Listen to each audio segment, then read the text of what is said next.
Okay, so let's just quickly check our settings in Cubase and get straight onto making our beat.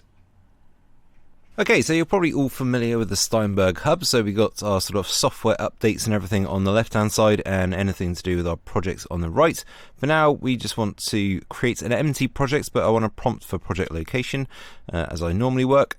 Create empty, and then I'm just going to select the file on my desktop that I'm going to use. So I'm going to use this folder here, BTP Liquid DnB. It's just one I made on my desktop, nice and easy to get to.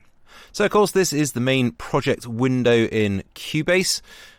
We've got all our sort of different zones showing around the outside, which we can sort of hide by de-clicking these buttons up here. And then very quickly we're just going to go and check our settings of our sound card. So we're going to go to Studio Setup, and then we want to check under VST audio system and our sound card driver. If you've got a dedicated sound card, it will show up in this list as long as you've got the drivers installed and you just select that. Otherwise, you'll be using a generic low latency ASIO driver. So that's all fine. Last thing to check quickly is projects. We go to project setup. Now we're going to be working at 48 kilohertz and 32-bit float. Now this is what I normally work at, and it just gives you just slightly more clarity at the high frequencies. This is really, it's virtually unnoticeable, but its only benefit, as with any higher sample rate, is that if you're rendering out audio from a project and then bringing it back in to do further work on it, which is a very common technique in modern music and especially in drum and bass, then you will lose less quality at the very high frequencies. So let's start making some noise. So let's go to our right hand zone. And we're going to click on VST instruments. Normally we tend to load up an audio sample. We'll start making a beat with audio samples, or using an audio sample triggered with the sampler, but in this case we're actually going to use Groove Agent, and it's a new version in Cubase 10, Groove Agent SE5. Now in the media rack you'll notice as well we've actually got this pictures button.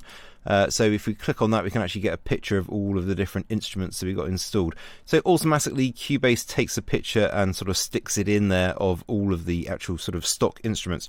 If you've got your own third-party instruments, then you'll notice that they have sort of this sort of stock image or placeholder image just in there. So if I load one of these into my projects, this is just to show you as an example. You're going to see this little picture button, which is new in Cubase 10. So if I click that, you'll see that the image of it appears over in the media bay window. Really, I find it makes it a bit more cumbersome to sort of navigate this menu, so I have pictures turned off and I just use the list. For me, it's just sort of easier, but we want Groove Agent SE anyway, so I'm just going to grab it, drag it straight into the project, into an empty spot, and I'm just going to delete, select the Avenger track and just remove that because we don't need it. So Groove Agent SE5, and if I just want to hit play for now, and I'm just going to go and audition a couple of different samples. Now we can check out the entire library of sort of drum kits that Groove Agent has by clicking where it says kit there, and I can just select a beat by double clicking on it. Now I don't want a beat like that, I want a drum bass beat. So you can use the filters up here just to sort of go and pick a particular style of drum beat and different signatures. There's all sorts of different options you can choose. Now I just want to click drum and bass, obviously. So there's a few here, not many, and some of these first ones, they're kind of more sort of half step, as you can hear. Obviously we're playing at the wrong BPM at the moment, we need to change that, but it's still a very slow beat. We're actually going to use this one, Drum Bass Kit 01, so I'll play that.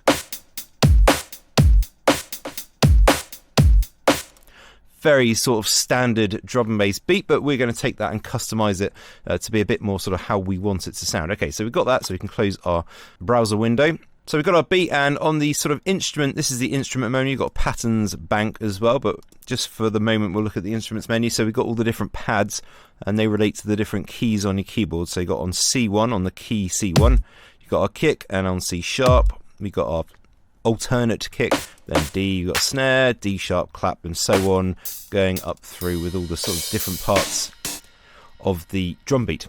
And we can swap out these sounds really easily if we want. We can just pick another sound in the media tab and literally drag it onto a pad just to change it and see what that sounds like. But for now we're going to leave it as it is, and we're going to click on the patterns tab, and here if you just click and hold down, you've got all these sort of pre-made patterns. And you'll notice they get slightly more complex as they progress. Or they've got like sort of different variations. And we've even got a couple of sort of breaks which you can use obviously in a sort of more mellow section of the track.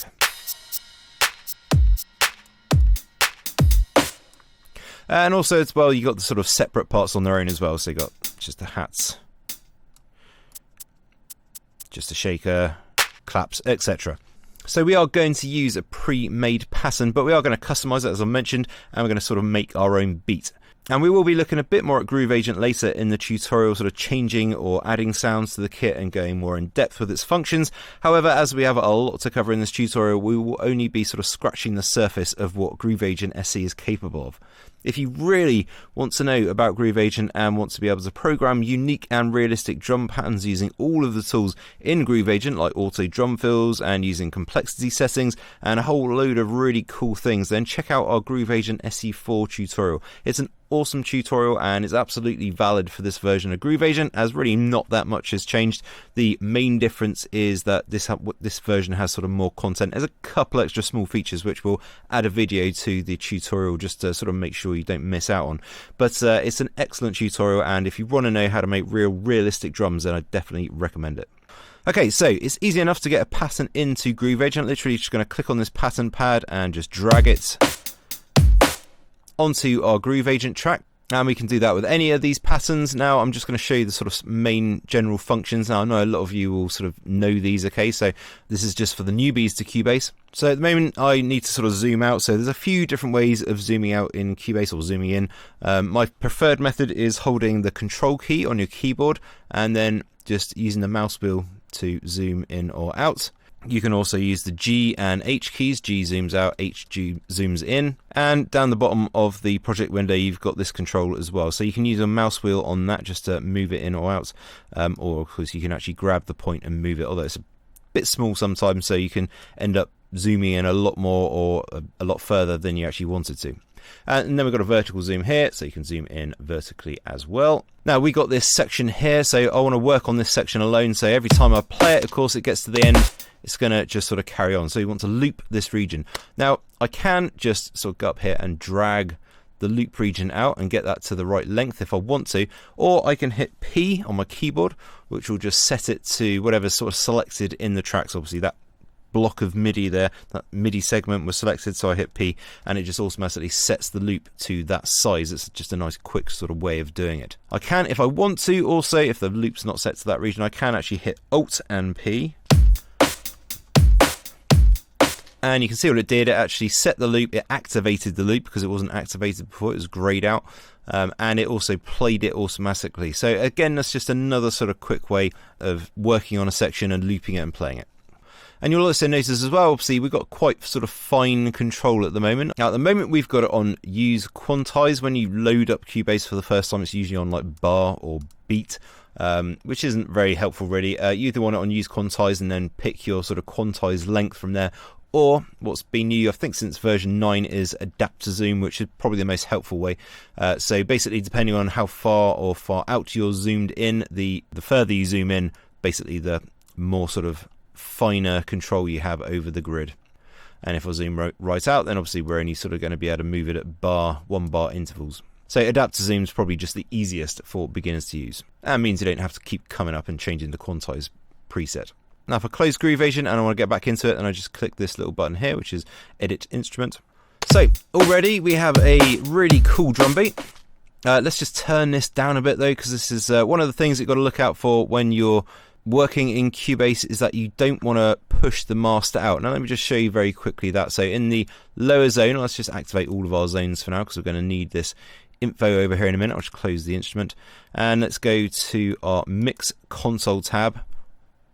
And here obviously we've got our tracks, so we've got Groove Agent and then we've got a stereo out. This is the master out. Now we don't want this to be anywhere near 0 at the moment, because as we go through the track and add more and more instruments, this is only going to get louder and louder, and if it goes above this 0 point here, things are going to start to sound really, really nasty. So what we do is we just come in and bring down the gain of our fader on the Groove Agent beat. And anywhere peaking about sort of minus 12 dB on the master out is just about sort of right, really. We don't want to be anything over that, because by the end of the track we're probably going to be sort of closer up to here. Once we've added all the instruments and turned up things a little bit, we'll be closer to this mark here. So starting around minus 12 is about the ideal sort of level. And one last thing I want to do before we end this video, and that is just label this, so we probably won't have many more versions of Grooveagent SE in here, but I just want to label this anyway, so just going to call it drumbeat main. And then if I hold the shift key before hitting enter, if I hold the shift key and then hit enter, you'll notice that it also renames the actual MIDI segment as well. So we've already got an awesome beat. Well, that was very easy, wasn't it? And in the next lesson, we're going to look at how easy it is to edit those drum patterns and sort of create our own custom variations. If this video has been helpful to you, please do like, subscribe, and hit the alert button to stay up to date with the latest tutorials from Born to Produce. Thanks for watching.